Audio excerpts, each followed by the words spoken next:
Right myth ఏంటి అంటే చాలా మంది ఏమనుకుంటారంటే, అంటే నా దగ్గరకు వచ్చే వాళ్ళ గురించి కూడా చెప్తున్నాను. యూజువల్‌గా మేమొచ్చి చాలా హెల్తీ ఈటింగ్ చేస్తున్నామండి. మేము షుగర్ అనేది తినం. నేను ఆల్రెడీ సబ్స్టిట్యూట్ చేసేసుకున్నాను బెల్లంతో అని చెప్తూ ఉంటారు. బట్ ఇక్కడ మీరు సబ్స్టిట్యూట్ చేసుకున్నారు కరెక్టే, కాదనట్లేదు. ఇప్పుడు మనం ఈటింగ్ హ్యాబిట్స్లో ఉంటుంది తప్పితే మనం ఓవరాల్గా ఒక డే ప్రొసీజర్ అంతా కూడా రైట్ క్వాంటిటీ ఆఫ్ ఈటింగ్ చేస్తే అది మీరు షుగర్ తిన్నా జాగరీ తిన్నా కూడా ఒకటేలాగా వర్క్ అవుతుంది. ఫర్ ఎగ్జాంపుల్ ఎలా చెప్పాలి అంటే, ఇప్పుడు ఇతను వచ్చి ఎవరైతే వచ్చారో వాళ్ళకి ఒక 4 or 5 టైమ్స్ కాఫీ టీ అలవాటు ఉందాం అనుకుందాం.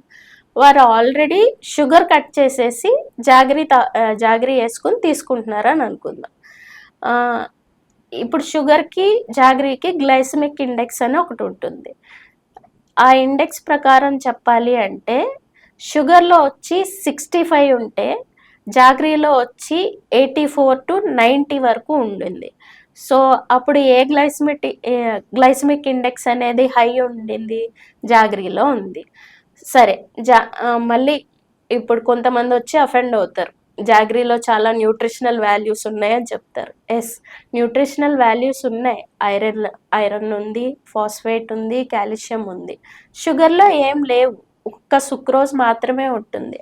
అలా అని చెప్పి ఇన్సులిన్ స్పైక్ అవ్వదా అంటే స్పైక్ అవుతుంది.